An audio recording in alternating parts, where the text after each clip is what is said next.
మాఫీ చేయాలని చెప్పేసి, అదేవిధంగా యూనివర్సిటీ విద్యార్థులకు ఉచిత మెస్ సౌకర్యం కల్పించాలని, పరిశోధక విద్యార్థులకు గత 10 సంవత్సరాల నుండి ఎట్లాంటి నాన్ నెట్ ఫెలోషిప్లు కానీ ఎలాంటి జరగట్లేదు కనుక అవి కూడా ఫెలోషిప్లు కల్పించాలని చెప్పేసి, అదేవిధంగా గత ప్రభుత్వ హయాంలో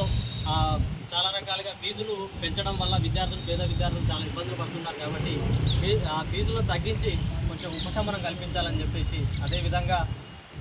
గురుకుల వ్యవస్థలో సైకలాజికల్గా ఇప్పుడు ఉన్నటువంటి విద్యార్థులు మరి ఎలాంటి కారణాలు మనకు స్పష్టంగా తెలియదు కానీ విద్యార్థులు ఆత్మహత్యలు చేసుకుంటారు. దాని మీద విచారణ జరిపించి గురుకుల వ్యవస్థను పటిష్టం చేయాలని చెప్పేసి ఓయూకు మరియు అనుబంధ యూనివర్సిటీలకు కానివ్వండి, మిగతా యూనివర్సిటీలకు కానివ్వండి ప్రత్యేకమైన నిధులు కేటాయించి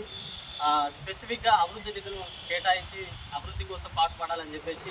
ఈ యొక్క డిమాండ్స్తోని మనము ప్రభుత్వం ముందు ఈ డిమాండ్స్ పెట్టి ఈ కార్యక్రమాన్ని నిర్వహించడం జరుగుతుంది. ఈ కార్యక్రమానికి ముఖ్య అతిథిగా మనకు ప్రొఫెసర్ తెలుగు డిపార్ట్మెంటు శాఖ అధ్యక్షుడు ప్రొఫెసర్ కాసిం సార్ గారు రావడం జరిగింది. కావున సార్ని సైన్తోని సార్ సిగ్నేచర్తోని మనము ఈ కార్యక్రమాన్ని ప్రారంభించాల్సిందిగా సార్ని కోరుతున్నాం.